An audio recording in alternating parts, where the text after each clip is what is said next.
जिल्ह्यामध्ये बिबट्याचा प्रादुर्भाव वाढला ही गोष्ट खरी आहे. या संदर्भानं मी देखील लक्षवेधी मांडलेली होती.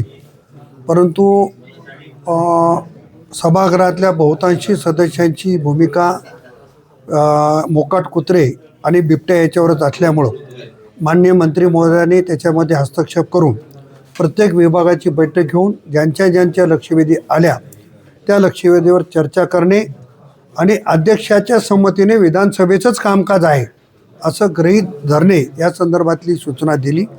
त्यामध्ये प्रामुख्यानं मी मुद्दा मांडलेला होता की लोहा तालुक्यातल्या रिसनगाव येथे जवळपास 3.5 ते 4,000 एकर जमीन वन विभागाची आहे.